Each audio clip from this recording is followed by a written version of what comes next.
Well, hello, long time no see, long time no talk. I know it's been like 7 months since I made my last video, and well, hi there, welcome back to my channel.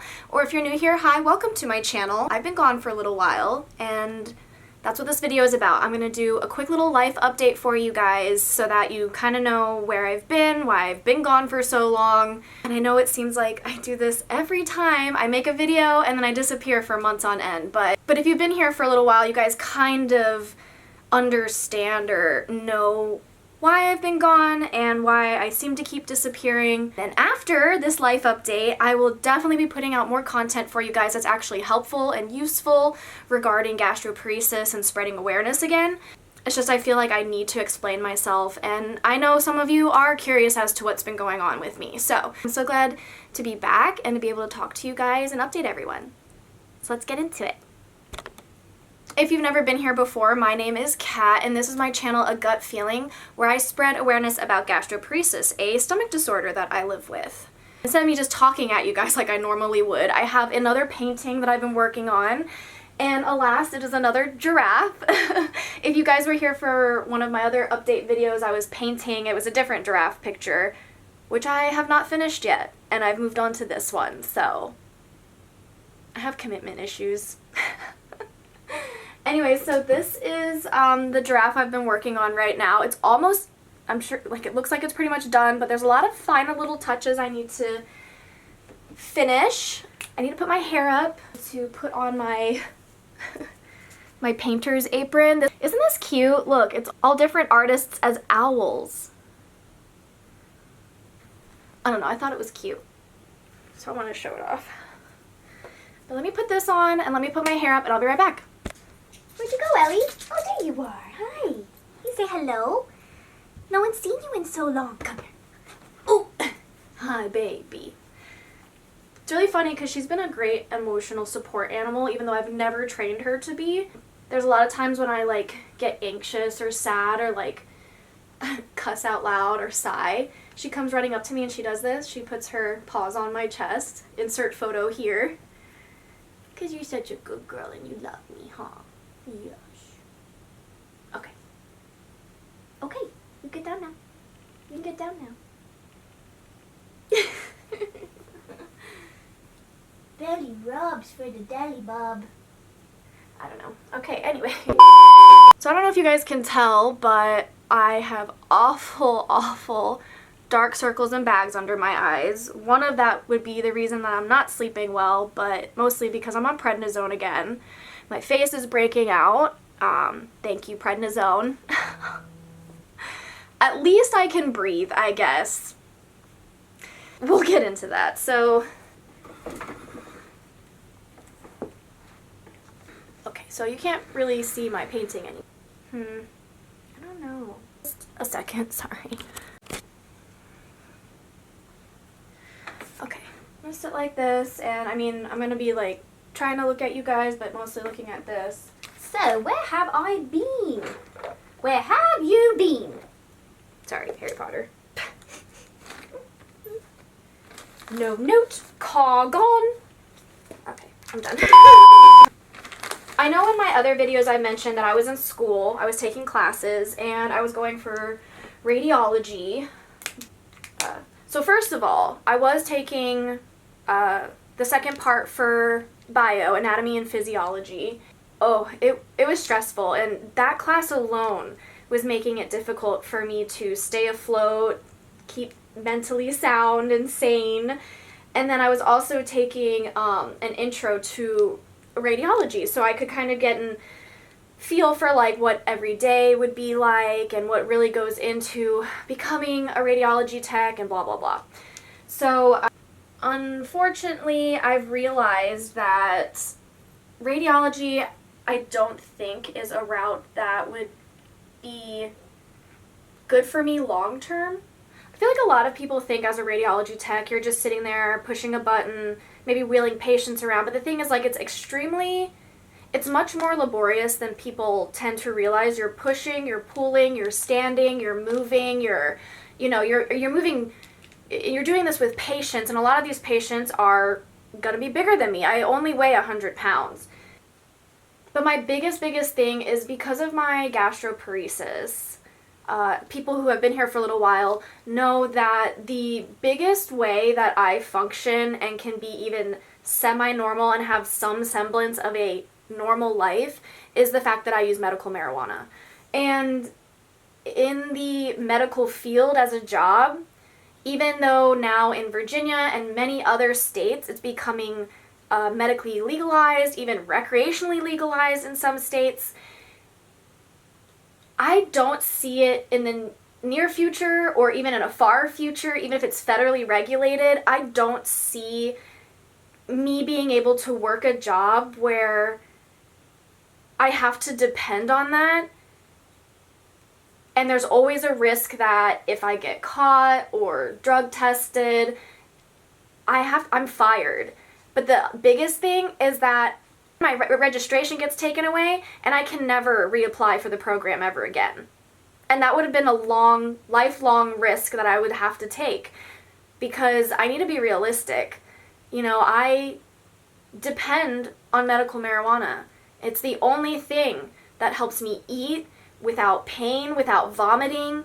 It helps my anxiety way more than if I was on and dependent on a bunch of medications that I was prescribed, which give you all of these awful side effects and destroy your body, versus THC that doesn't have long-term effects negatively except for that it does have on your lungs if you're having to smoke it, which unfortunately I do, and I have asthma, and we all know that obviously it affects my lung health.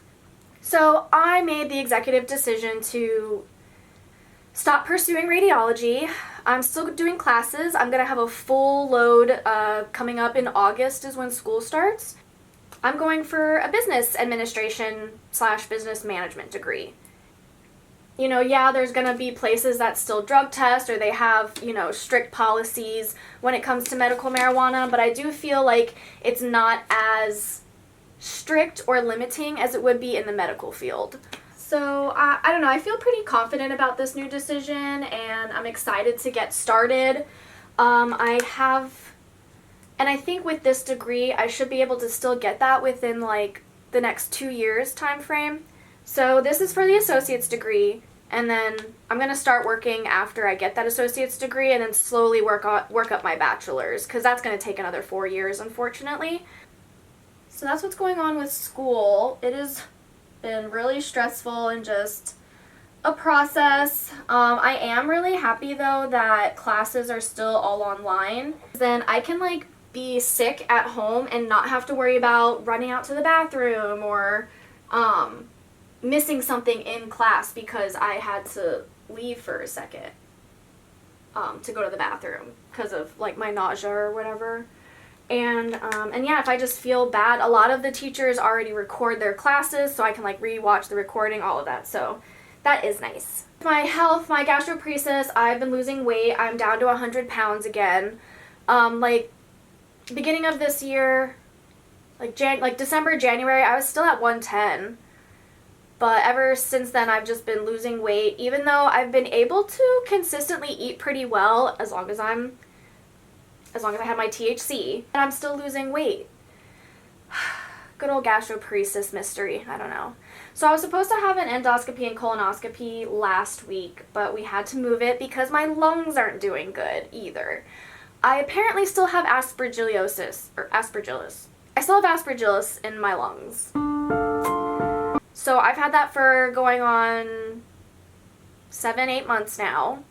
I thought I had been doing better, but it just seems like I'm in a constant flare-up with my asthma, and at first I thought it was because of my smoking, and I've tried doing, you know, little tolerance breaks here and there to give my lungs a break, but it's really hard. Like, if any of you have gastroparesis and also rely on THC or, you know, something, like, there's only one thing that you know helps, you know, you're going to rely on that. You're going to depend on it, and it's really hard to not smoke because then I can't eat. I can't drink. I can't do anything. And I think people don't realize that. The only reason I'm actually able to function and do stuff is that I I have to smoke.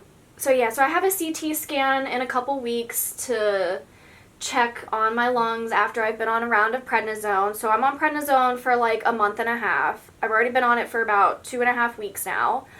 I am literally going insane. Any of you know what it's like to be on prednisone? If you know, you know.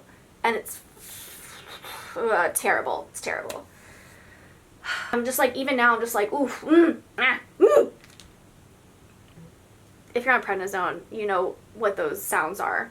It's just really difficult. I even have an entire video of why I hate prednisone, and I get a lot of comments on it because that's how bad prednisone sucks, and I think we all know how bad it sucks. Like, yes, thank you for letting me breathe and be able to, like, continue being alive, but at the same time, do we have to do the whole thing where it, like, messes up my face and then also messes with my mental state?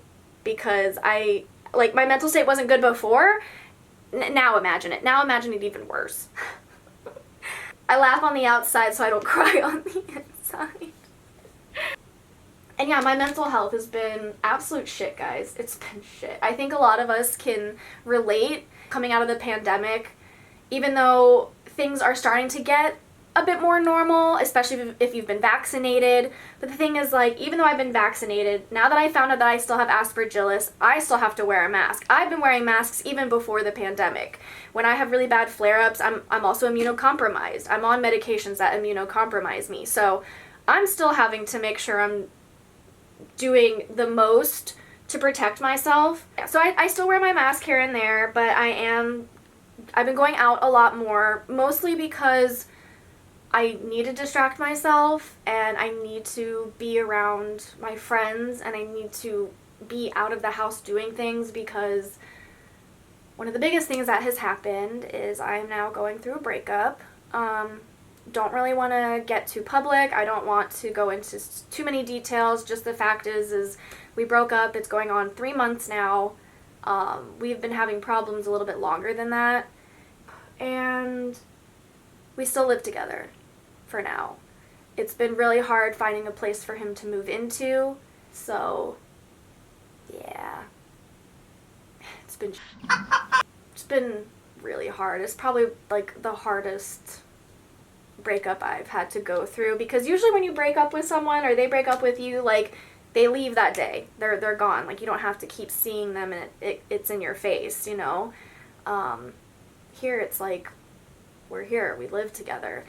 My mental health isn't great because of that, but also because of gastroparesis, because of traumas that I haven't dealt with, because of so many things that I am dealing with right now.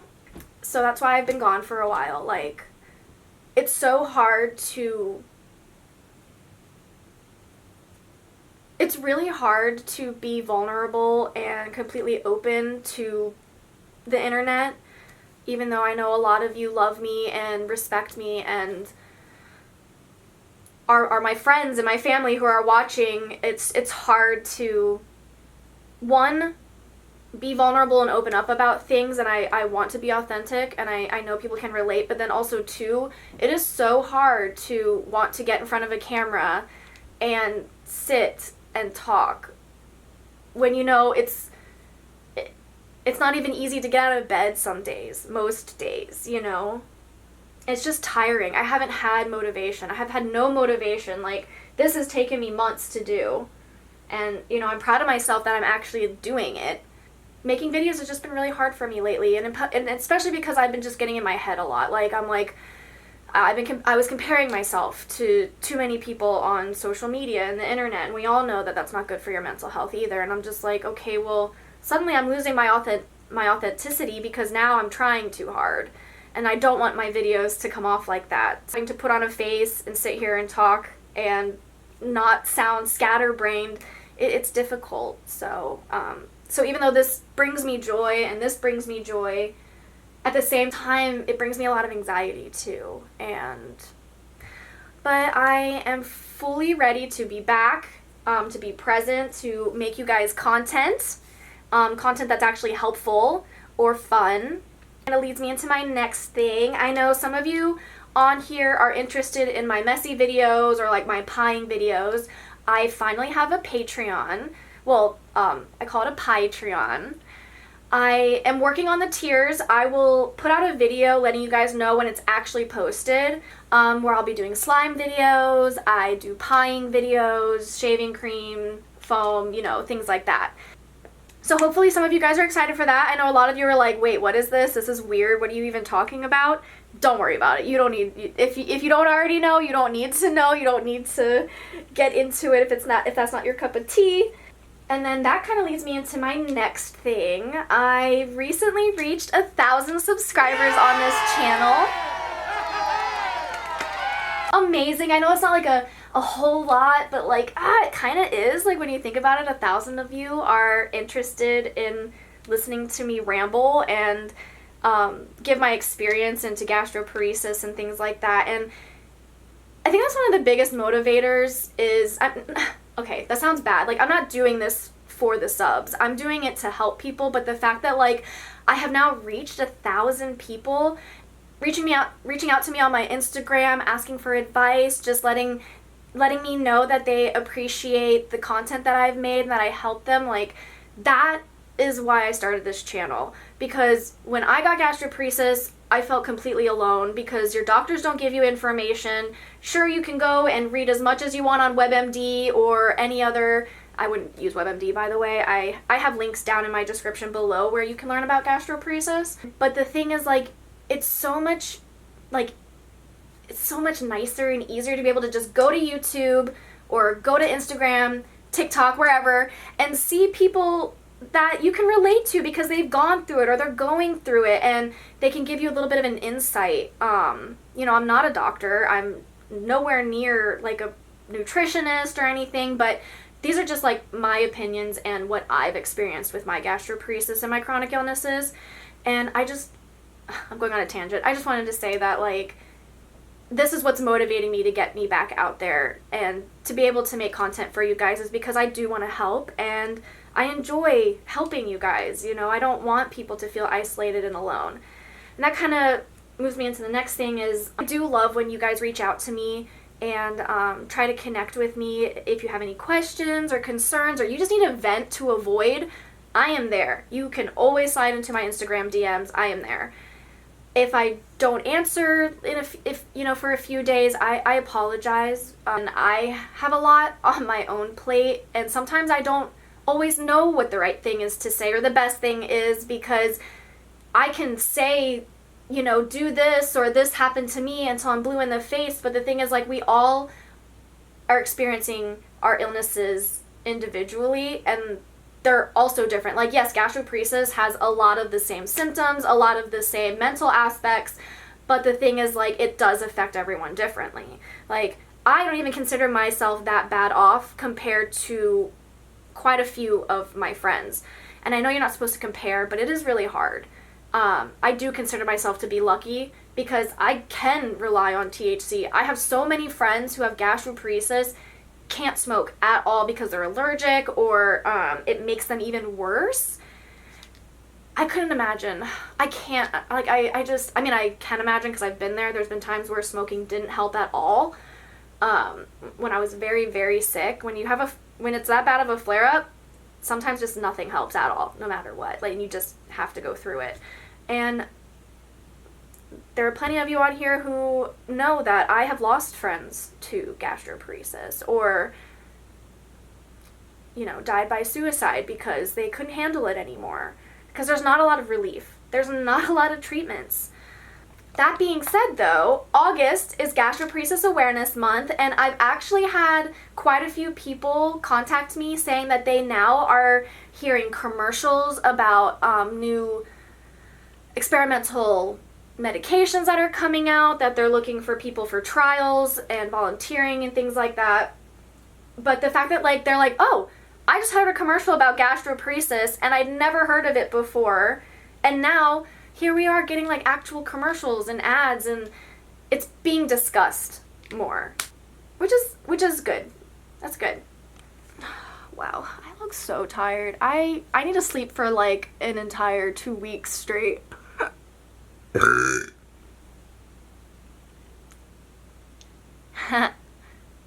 welcome to the channel. Anyway.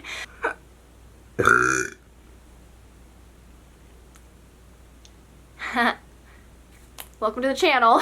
Thank you guys so much for being here, watching me, listening to me, checking in with me, just being concerned in general and just wondering where I've been. Really do appreciate you guys. Thank you for all of the new subs. Welcome, hello.